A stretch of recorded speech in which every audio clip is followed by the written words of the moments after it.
through the topics. You must comply with the topics to discuss. Our main important topics to discuss is Biplab, then Tariq Rahman, Jatiyo ঐক্য. আমরা ওটার মধ্যে সীমাবদ্ধ থাকতে চাই. This is the wide area to discuss. That the other things we can discuss in the any other different platforms. Please comply with the topics. Thank you. অধীর আগ্রহী আমাদের এই অনুষ্ঠান থেকে আমাদের অনুষ্ঠানকে সহযোগিতা করেছেন। আমাদের মাঝে উপস্থিত রয়েছেন ৮০ দশকের ছাত্রনেতা, বাংলাদেশ জাতীয়তাবাদী ছাত্র দলের যাদের আন্দোলনের মাধ্যমে স্বৈরাচার মুক্ত হয়েছিল, স্বৈরাচারী এরশাদকে মুক্ত করে বাংলাদেশে গণতন্ত্র ফেরত এনেছেন সেই সংগ্রামী ছাত্রনেতাদের অন্যতম ডাকসুর জিএস জনাব খায়রুল কবির খোকন ভাই উপস্থিত রয়েছেন এবং অন্যান্য নেতৃবৃন্দ, আজকের সুধীবৃন্দ, আসসালামু আলাইকুম। আমি আগেই বলেছি নাগরিক বিপ্লব আমরা 2017 সালে আমরা এই সংগঠনটি প্রতিষ্ঠা করেছি। জাতির ক্রান্তি লগ্নে যখন আমরা বাংলাদেশ জাতীয়তাবাদী দলের যেই সমস্ত কার্যক্রম করার কথা এবং ফ্যাসিস্ট স্বৈরাচারী হাসিনা সরকারের যে প্রশাসনিক যেই অবস্থা, দুরবস্থা এবং আমাদেরকে কার্যক্রম করতে দিচ্ছিল না, সেই ক্ষেত্রে আমরা কি নামাজের জন্য কি বিরতি দিতে পারি? সেই জাতীয়তাবাদী দলের কার্যক্রম করার জন্য আমরা নাগরিক বিপ্লব করেছি। আমরা বহু অনুষ্ঠান করেছি এবং আমরা মান্না ভাইকে নিয়ে, জুনায়েদ সাকি সাহেব এবং অন্যান্য সংগঠনের নেতৃবৃন্দকে নিয়ে আমি বহু আলোচনা সেমিনারও করেছি ভার্চুয়ালি এবং এই প্রেস ক্লাবের মাধ্যমে আমরা করেছি। তো কাজে এই নাগরিক বিপ্লব, এই সদ্য বিপ্লবের মাধ্যমে যেই নতুন স্বাধীনতা আমরা পেয়েছি, সেই স্বাধীনতার সাথে সম্পৃক্ত রেখে এই কোনো সংগঠন আমরা তৈরি করিনি। এটা অনেক পুরানো সংগঠন। এই সংগঠন জাতীয়তাবাদের কথা বলবে, এই সংগঠন দেশাত্মবোধকের কথা বলবে, এই সংগঠন সার্বভৌমত্ব রক্ষার কথা বলবে। এই সংগঠন শহীদ রাষ্ট্রপতি জিয়া রহমানের আদর্শের দল, জাতীয়তাবাদ এবং দেশপ্রেম এবং বাংলাদেশের সার্বভৌমত্ব যেখানে হুমকির সম্মুখীন হবে, সেই ক্ষেত্রে আমরা এই সংগঠন ব্যানারে থেকে আমরা দলকে, জাতিকে, বাংলাদেশের জাতীয়তাবাদী দলকে আমরা সহযোগিতা করব। This is our concern, hour policy, এবং এটাই আমরা করে যাচ্ছি, আগামীতেও আমরা করব। আপনাদেরকে একটা জিনিস মনে রাখতে হবে, জাতীয়তাবাদী দল একটা স্ট্রাকচারের মাধ্যমে পরিচালিত হয়। প্রত্যেকটা রাজনৈতিক দলের নিজস্ব আদর্শ উদ্দেশ্য আছে, কিন্তু অনেক কিছু আদর্শ উদ্দেশ্যের বাইরে গিয়ে জাতির ক্রান্তি লগ্নে কিছু কিছু কাজ করতে হয়, সেটা দলের স্ট্রাকচারে থেকে করা যায় না। কারণ অনেক সময় সাধারণ মানুষকে সম্পৃক্ত করতে হয়, বুদ্ধিজীবীদের কথা শুনতে হয়।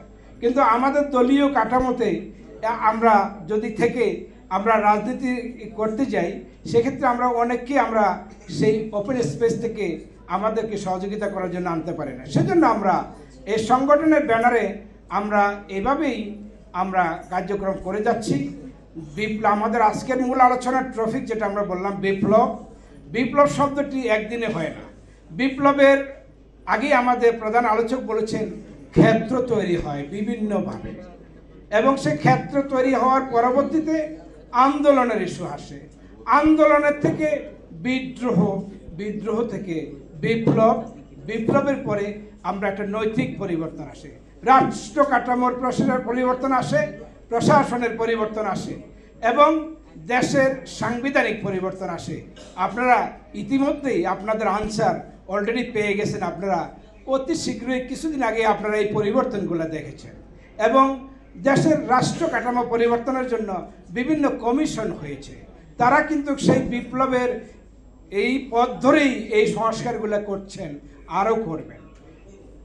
একটা জিনিস আমি বলি, বিপ্লব হচ্ছে সেই জিনিস, সেটা পাওয়ার জন্য বহু ক্ষেত্র, বহু ইস্যু, বহু কারণে তৈরি হয় এবং সেখানে এক দফাতে চলে আসে এবং যেখানে আমাদের জনগণের সরকারের কাছে যে ডিমান্ড ছিল, দাবি ছিল, রাষ্ট্র কাঠামোকে ধ্বংস করা হচ্ছে এবং জনগণের আশা আকাঙ্ক্ষাকে বিলণ্ঠিত করা হচ্ছে, স্বাধীনতা মানুষের বাকশক্তি হরণ করা হচ্ছে। সেই ক্ষেত্রে দেশের স্বার্থে কথা বলার জন্য এই সর্বশেষ কোটা আন্দোলনের ইস্যু আমরা যেটাকে বলি, আমরা দেখছি এটা আগেও হয়েছিল। শেখ হাসিনা বলেছে আর সব মেনে নিয়েছে, কোটা পূর্ণাঙ্গভাবে তুলে দিয়েছে, কিন্তু পরবর্তীতে আমরা কি দেখলাম? একটা ভাওতাবাজি দেখলাম। সেই ভাওতাবাজি থেকে কি হলো এবং জনগণ সেটা আর বিশ্বাস করলেন না এবং যারা এই কোটা আন্দোলনটা ডাক দিলেন, সরকার তাদের আন্দোলনকে স্থিমিত করে দেওয়ার জন্য কি করলো? আমরা মেনে নিয়েছি, আত্ম আন্দোলন করার দরকার নাই।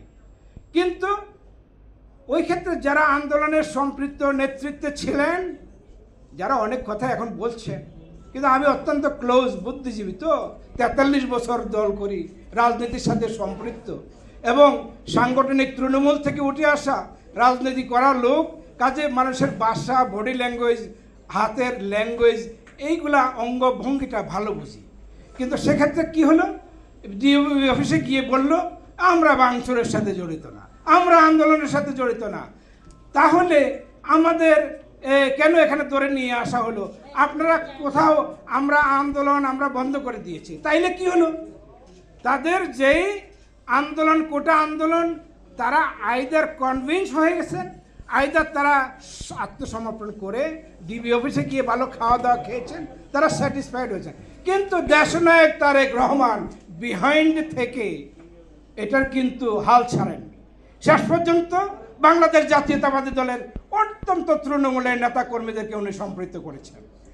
দেখা যাচ্ছে সম্মুখভাবে যে নেতৃবৃন্দ, কারণ অনেকের বয়স হয়েছে, অনেকের আপনার শারীরিকভাবে তারা অনেক কিছু করার ইচ্ছা থাকলেও আমার মতো 62 বছর বয়সে এসে আমরা হয়তো করতে অনেক কিছু করতে পারি না, কিন্তু ইয়াংরা করতে পারে। কিন্তু বিএনপির যেই নেতৃবৃন্দ তারেক রহমানের যে চৌকস বিহাইন্ড থেকে উনি যে কড়া ধরে রেখেছেন, তাদের স্ত্রী, পুত্র, সন্তান, পুত্রবধূ তাদেরকে এগিয়ে দিয়েছেন। আপনারা দেখেন এই আন্দোলনে কতজন বিএনপির লোকজন মারা গিয়েছেন। আপনারা যদি কম্পেয়ার করে দেখেন, কেউ যদি যুদ্ধক্ষেত্রে না থাকে, সেই দলের লোকজন কি করে মারা যায়? তার মানে বিএনপি ছিল এই আন্দোলনের অগ্রণী ভূমিকার প্রতীক এবং দেশনায়ক তারেক রহমান ছিলেন এই আন্দোলনের একমাত্র কাণ্ডারি। তো কাজেই আমরা এই বিপ্লবের যে ইস্যুটা আমরা পেয়েছি, দেশনায়ক তারেক রহমান, আমি বক্তব্য দিতে গেলে অনেকেই দিতে হবে, নেতৃবৃন্দ দিবেন, খায়ের কবির খোকন ভাই সুন্দরভাবে বলবেন। একটা কথাই বলবো দেশনায়ক তারেক রহমানের পক্ষে, নভেম্বরে যখন 28শে নভেম্বর যখন বিশাল জনসমুদ্র সারা বাংলাদেশ থেকে বিএনপি নেতৃবৃন্দ আসলেন এবং আমাদেরকে এই শান্তিপূর্ণ সমাবেশটা করতে দিলেন না, কি করলেন? বাংলাদেশ জাতীয়তাবাদী দলকে তারা নিচ্ছিন্ন করে দিলেন। নেতৃবৃন্দ হতাশ হলেন, কর্মীরা হতাশ হলেন, কিন্তু দেশনায়ক তারেক রহমান কিন্তু হতাশ হলেন। তিনি কি করলেন? জিয়াউর রহমানের নামে, খোকন নামে ফুটবল খেলা ছেড়ে দিলেন, জনগণকে দল